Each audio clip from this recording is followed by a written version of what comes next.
15 senators na ito, mayroon din pong among the senators, 3 na Judas. 3 Barabas na wala po talagang damdamin at hindi po kumikilala sa kabutihan at mga positibong naiambag ni Pangulong Duterte para labanan ang paglaganap ng illegal na droga. Ang mga netizens na nag-react at tinawag silang Judas Barabas o kaya ang iba tinatawag silang PI, sorry for the word, nakakaputang ina ito si Hontiveros, itong si Bam Aquino at si Kiko Pangilinan. Talagang they don't deserve and they don't belong to the Senate. Ang kanilang agenda ay pangpolitikang bulok para sa interes nila at ginagamit nilang Senado. Virus, itong senadora na feeling self-righteous, pero alam natin, puro bagahe ng kabastusan at ng mga intriga ang kanilang linya ng politika. Pareho lang ito kay Bam Aquino na to at kay Kiko Pangilinan. Now, pinipi-ay sila, pinuputang ina sila sa netizen, ng mga netizens dahil dito sa kanilang walang katuturan, irrational, at talagang baluktot at bulok na political views hinggil sa usapin tungkol kay Pangulong Rodrigo Duterte at sa war against drugs. Ngayon po ay nasa mga balita at nasa headlines na. Isa po ito ang nangyaring butuhan sa Senado kahapon. Hinggil po ito sa resolution ng Senado, yung tinatawag na Senate Resolution 144, kung saan mga kababayan, ipinapanawagan po ng mayoriya, 15 senators voted na si Pangulong Duterte ay mapayagan ng International Criminal Court na makonsider for house arrest, even sa Netherlands na lamang, upang sa ganon po mabigyan siya ng karampatang atensyon at suportang medikal at kalagayang pangkalusugan na kailangan po niyang makamtan din bilang isang mamamayan. So on the grounds of humanitarian consideration, 15 senators po ang bumoto sa resolusyon ng Senado ng Republika ng Pilipinas na ito po ay ipapadala as a manifestation ng isang bahagi ng ating gobyerno na kailangan po ay makita din at mabigyang pansin at bigat ng ICC Chamber of Judges nang sa ganun po mapapabilis ang interim release in favor of President Duterte para sa makataong pagtrato sa kanya. Sa 15 senators na ito, mayroon din pong among the senators, 3 na Judas. 3 Barabas na wala po talagang damdamin at hindi po kumikilala sa kabutihan at mga positibong naiambag ni Pangulong Duterte para labanan ang paglaganap ng illegal na droga, sindikato ng droga, mga kriminal at mga kurakot sa Pilipinas during the time of former President Rodrigo Duterte. I'm talking about itong pagtutol, oposisyon na inihain o naging paninindigan nito ni Risa Hontiveros, a very known figure na itinuturo ng ilang mga witnesses sa kanyang mga Senate Committee hearings na nagtatanim witness o witness tampering, mga kababayan, as alleged by alias Rene at yung mga na-involved sa Farmally at iba pang mga investigation na nagpapakita na may ganong modus operandi itong si Hontiveros at ito ay isang hilaw na komunista. Konektado ito sa grupo na Akbayan. Hindi po Anakbayan, Akbayan. Ang Akbayan po ay rejectionist group. Ito po ay tiniwalag sa CPP, NPA, NDF na mga grupo nila at tinahanting ito dati ng CPP, NPA, NDF during the time of Noynoy Aquino. Ideological rival nila ito. Ang Anakbayan, yun po ang sa CPP, NPA, NDF na urban youth organization nila. Anakbayan o front organization nila na ginagamit sa mga kabataan na sektor at mga estudyante. Ang Anakbayan kay Hontiveros. Isa pa pong Judas Barabas na senador na wala man lang nikatiting na pagrespeto sa naiambag na kabutihan para sa lipunang Pilipino ni former President Duterte ay itong si Kiko Pangilinan. Well, wow, yan ang dagat. Si Kiko Sharon Cuneta Pangilinan, ano? Or si Kiko Cuneta ang tawag sa kanya. Wala din po itong katuturan na uri ng senador, ano? Abogado pa man din. Naging student leader man ito sa UP noon, pero wala na, nilamon na ito ng bulok na sistema ng mga dilaw at pinklawan na mga politika. So si Kiko Pangilinan, si Risa Hontiveros, at saka si Bam Aquino, dalawa po sila ang bumoto kontra sa Senate Resolution 144 na naglalayon po na ipanawagan ng Republika, ng Senado ng Republika ng Pilipinas ang agarang pagpapalaya kay Pangulong Duterte on the grounds of humanitarian reasons. Okay? So may dalawa pa po na nag-abstain, meaning hindi sila nag-register ng kanilang boto. Ito po ay si Itbulaga Senator Tito Soto at si Rapi Tulfo. No? Ang absent, I think si Senator Amy Marcos, si Camille Villar, may dalawa pa, but 15 senators po ang bumoto sa resolution na inisponsor at inintroduce nila Senator Robin Padilla at Senator Mig Subiri. Okay?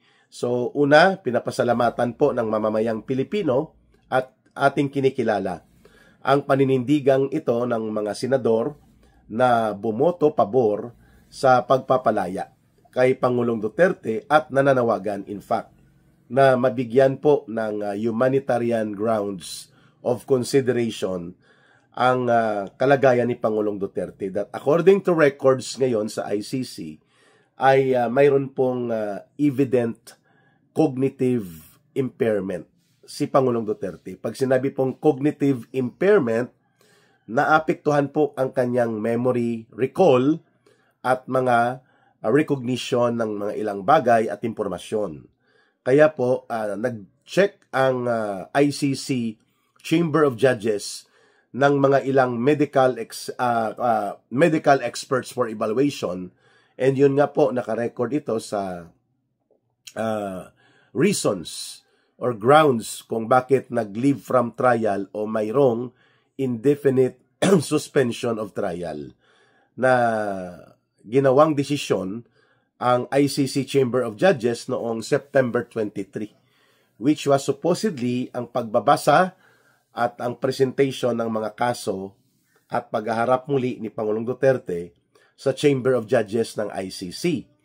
Ngayon, dahil po sa cognitive impairment, no, ibig sabihin, nahihirapan si Pangulong Duterte na i-recall ang mga impormasyon, ang mga kaganapan at mga pangyayari, lalo na related sa kanyang pamumuno bilang Pangulo because of his physical, mental, and condition ng kanyang pangangatawan dahil nga sa edad at sa iba pang related na mga karamdaman sa kanyang katawan.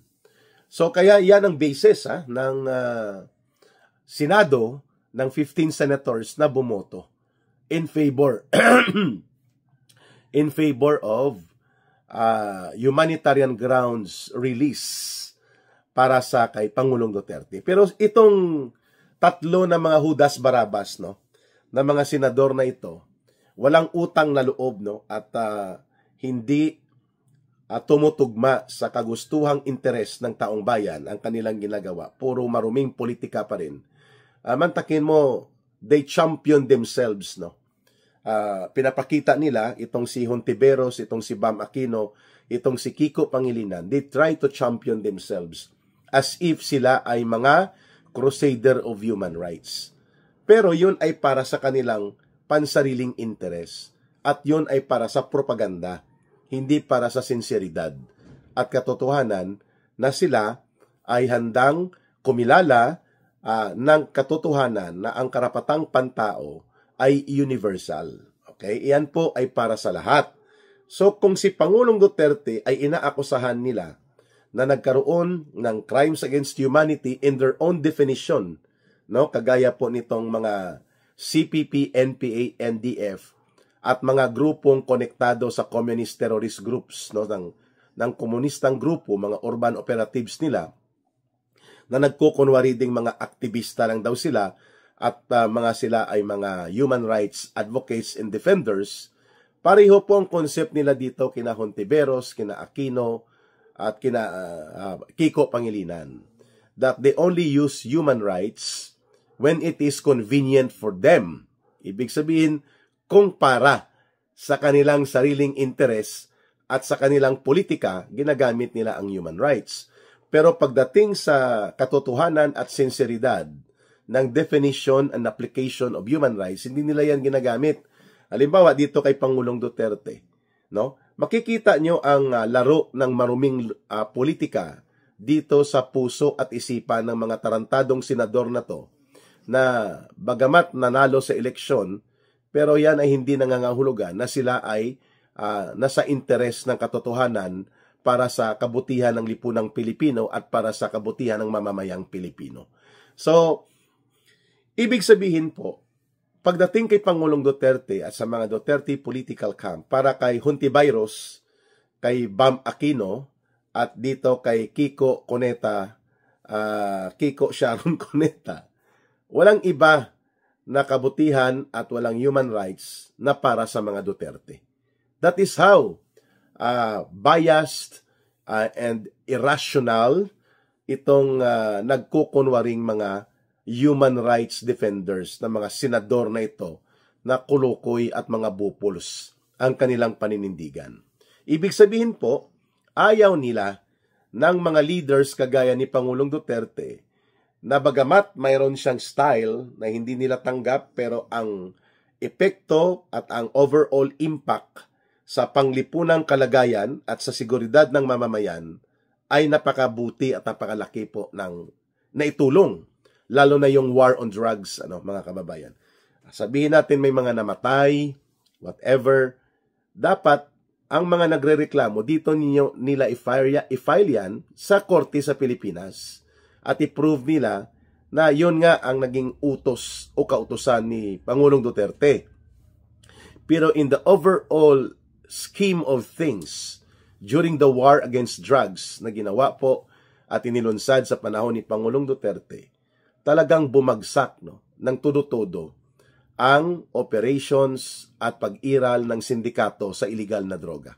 Pati po ang mga addict, pati po ang iba pang criminals at iba pang mga involved din sa sindikato ng droga, halos naglupasay at naglupaypay dahil halos madurog po ito sa panahon ni Pangulong Duterte.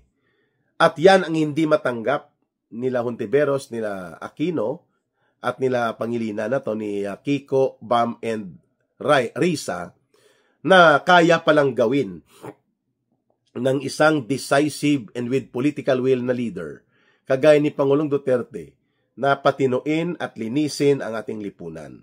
Nagkulang lang siya ng panahon at nagkulang pa ng karagdagang support sa kanyang gobyerno, subalit naabot o naipakita niya ang antas na kaya palang gawin sa pamamagitan ng decisive political leadership, strong will in order to implement strong and decisive law enforcement, and strong political leadership at decisibong mga aksyon ng gobyerno, kaya palang reformahin ang lipunan, kayang labanan ang kriminalidad at korupsyon, pati ang terorismo. Dahil dyan, nagbenepisyo po ang taong bayan. People benefited from it, mga kababayan. At ito po ang hindi kayang tanggapin ni Hontiveros, ni Bam Aquino, at ni Kiko Pangilinan. Sapagkat insecure sila. Ang nangingibabaw sa kanila ay politika na marumi, baluktot, at politika na nakalinya sa interes ng mga makakaliwa, mga makakomunista, at nagpapakilalang kunwari ay liberal political views. Yan po ay hindi tumutugma sa katotohanan that the recognition, application, and validity ng human rights, it will include kay Pangulong Duterte. Well, sasabihin nila, hindi ba ganon din ang ginawa ni former President Duterte doon sa mga biniktima ng kanyang war against drugs na may mga namatay na walang human rights? Ang sagot dyan, i-prove nyo yan na yan ay ginawang kautusan ni Pangulong Duterte. But in the overall impact of things, ang mga kabuang daloy at takbo po ng pamamahala ni Rodrigo Duterte, pag hindi ka kriminal, hindi ka durugista, hindi ka terorista, at hindi ka magnanakaw, bank robbery, hold-upper, kidnapper, rapist, at hindi ka tulak at adiktos, wala kang problema sa gobyerno ni Pangulong Duterte.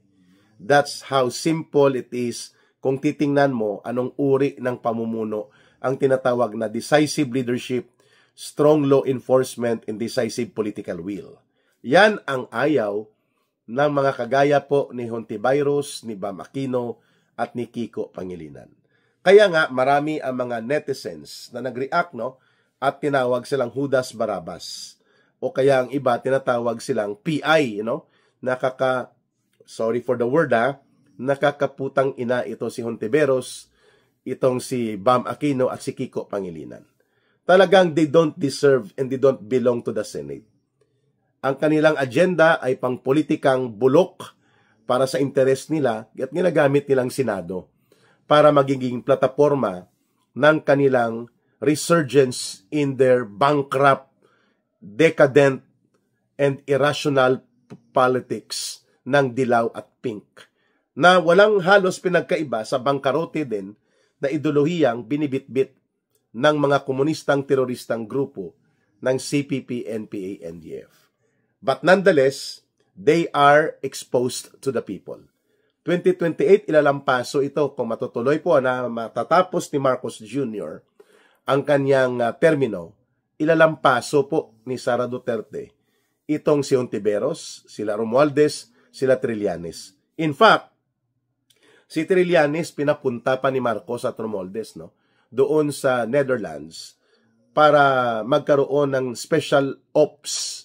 Siya nga siguro ang isa sa mga tinuturo na nagsusulsol dito, possibly, sa kunwari ay mga Philippine delegation mula sa Philippine Embassy sa Netherlands para i-check daw, magkaroon ng consular check on former President Duterte, which in-expose po ito ng kanyang abogado na si Attorney Kaufman at ng kanyang anak na ni Pangulong Duterte na si Vice President Sara Duterte, na ito ay walang ibang tunguhin kundi information gathering. Intelligence, pang-iispiya. Yun pong ginawa ni Antonio Trillanes doon sa Europe, doon sa Netherlands, upang magkaroon ng pang-iintriga at pangbabastos sa kalagayan po ngayon na kinakaharap ni Pangulong Duterte. Itong sila Hontiveros, itong sila De Lima, itong sila Bam Aquino, itong sila Kiko Pangilinan, nakabaon na ito, sila Trillanes, nakabaon na po ito sa basurahan ng kasaysayan. Pinabangon lang at muling ginamit. Pinonduhan nila Romualdez at nila Marcos. Mga katas ng flood control projects yan. Mga katas ng pandarambong sa gobyerno dahil doon nanggagaling ang political manipulation and corruption fund ni Marcos at Romualdez dito sa flood control na mahigit 1 trilyon pesos. So ang pumupundo kay Trillanes at ang kumukupkop kay Hontiveros, kay Bam Aquino at Kiko Pangilinan, kina De Lima, kina Chel Jokno, itong mga kinabuyngiwi ng akbayan, at pati sa CPP, NPA, NDF, iisa lang po, si Marcos at si Romualdez. Ganon din itong CPP, NPA, NDF. Itong grupo ng National Union of Patakas Lawyers, itong NUPL, yan po ay organisasyon na binuo ng Communist Party of the Philippines para gumamit ng mga legal attacks, legal maneuvers, nang sa ganon ay kanila pong masabotahe ang ating legal processes at magkaroon sila ng mga abogado na magtatanggol sa mga komunistang terorista. Kaya nabuo po yung NUPL, tagapagpatakas ng NPA. Like yang sila Cristina Conte, member yan ng Communist Party of the Philippines. Pag ikaw ay member ng Communist Party of the Philippines o kadre o kaya pamunuan o leadership, ikaw ay direkta din pong sumusuporta at kinikilala mo at pinupunduhan mo o kaya tinutulungan mo at pinapalakas mo rin ang NPA at ang NDF. Yan kaya ang tawag dyan, CPP, NPA, NDF. No?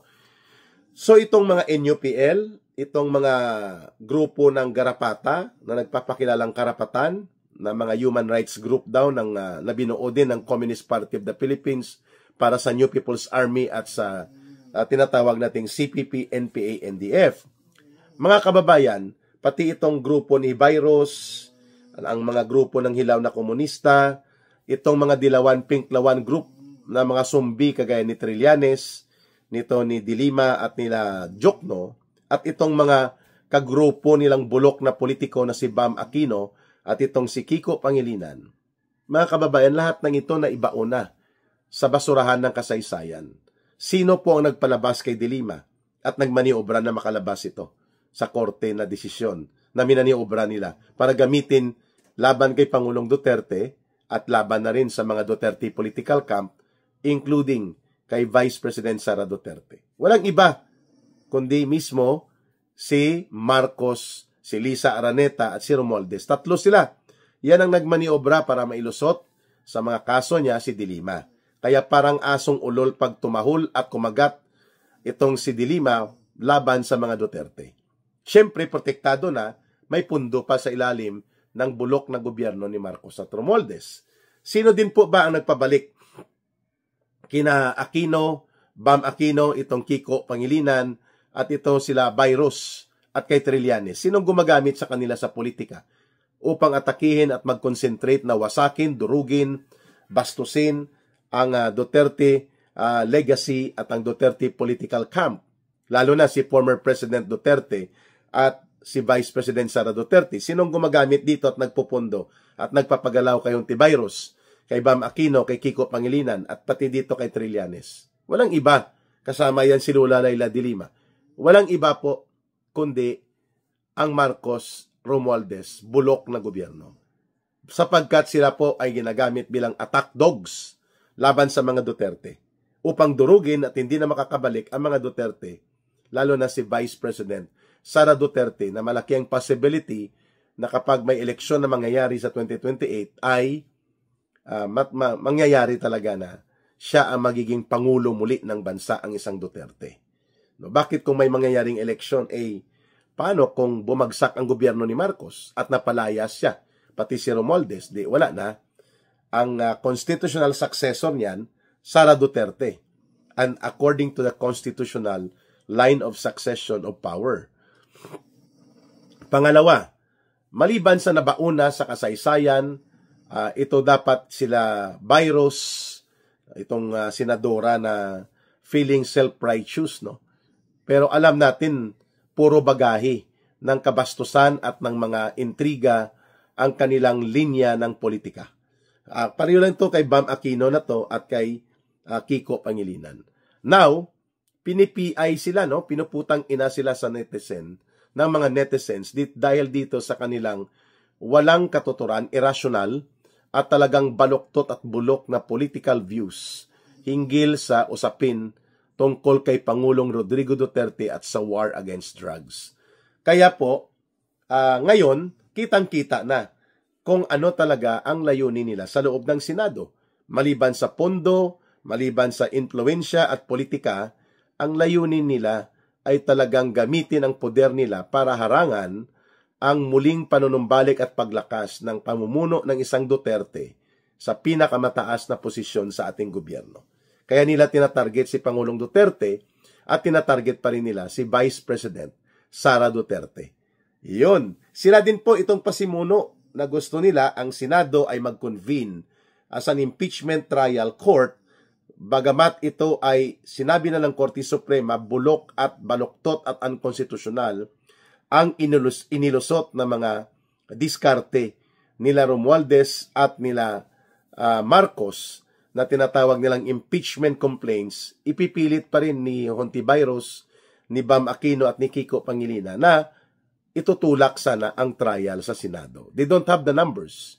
Pero right now, delikado tayo dyan, ang mga mamamayan, sapagkat pwede po magmaniobra muli itong bulok at naghihingalo na muntik-muntika ng mamamatay ito, ang gobyernong Marcos Romualdez na sumasabog sa sariling gawang krimen nila ng pandarambong at kaya sila isolated sa taong bayan.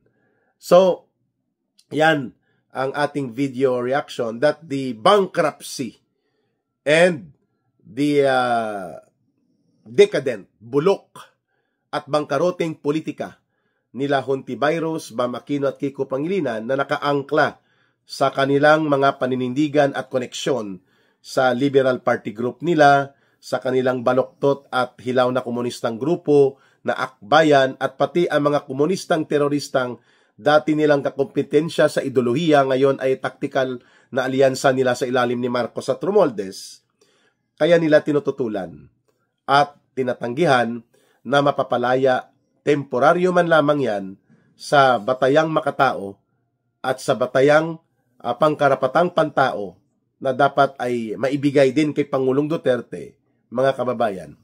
Kaya lumalantad ang kulay ng bulok at bangkaroting politika ni Hontiveros, ni Bam Aquino at ni Kiko Pangilinan. Pero they can never force their bankrupt and decadent political objectives. Hindi nila maisasalaksak sa mayoriya ng mamamayang Pilipino na maniniwala pa sa baluktot nilang politika na supposedly nakabaon na sila sa kasaysayan, sa basurahan ng kasaysayan. Kagaya po nitong mga mga political survey and social weather survey ni Marcos. Sino maniniwala na ang taong bayan ay nagtitiwala pa at nirerespeto ang gobyerno ni Marcos? Nobody would believe in the right mind na ganun ay totoo ang binabanggit na ito ng SWS survey. Lalo na ngayon sa pagsabog ng iskandalo na ito. Sa pagtingin po natin, calculated lahat ng ito. At mga publicity gimmick ni Marcos ito.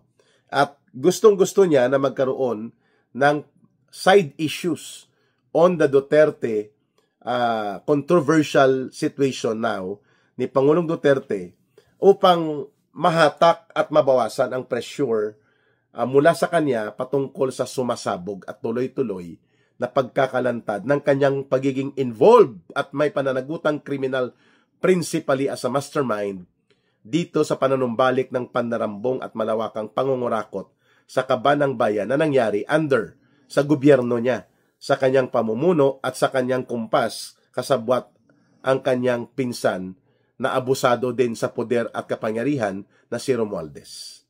Yun. So, taong bayan na ang hahatol dito kay Hontiveros, kay Bam Aquino at kay Kiko Pangilinan. But nonetheless, tayo po ay nagagalak pa rin na nailusot by the way of 15 votes ang resolution, Senate Resolution 144 na naglalayong ipaabot formally ng Philippine Senate ng Republic of the Philippines ang ating paninindigan ng mga taong bayan, mayoriyang mga Pilipino in behalf and through the Senate na si Pangulong Duterte deserves to be given humanitarian consideration nang sa ganun po ay makakalaya man siya temporaryo at mabigyan ng atensyong medikal at pangkalusugan ang kanyang mga karamdaman at kalagayan bilang tao at bilang naging leader at minamahal pa rin po ng mayoriya ng mamamayang Pilipino itong si former President Rodrigo Duterte. Ayan. Maraming salamat sa inyong pagtangkilik sa ating mga video analysis, sa atin pong mga pagpapadaloy ng talakayan at updates sa mga balita. And of course, sa inyong patuloy na pag-share, like, promote, and campaign para sa mga videos na atin pong sinishare dito sa Ka Eric Celis YouTube channel.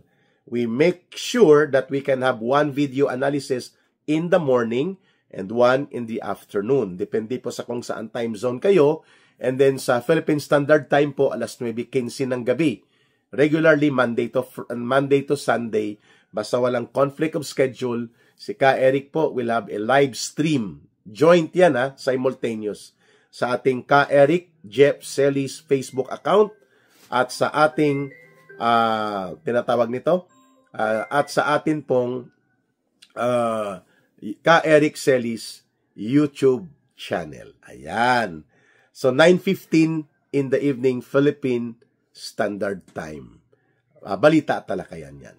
Sa lahat ng gustong sumuporta, gustong tumulong po sa ating advocacy, sa Bangon Sambayanan, sa organizing and advocacy for education and mobilization ng ating mga kababayan laban sa korupsyon at pandarambong, you may call, you may contact, and you may send support through GCash sa isang numero lang po, 0916-308-7710. Si Langging po yan, kay Langging na numero, Rohilda Celis po. She's my wife, no? Ang numero ulit, please, para sa inyong voluntary and sincere support, 0916-308-7710.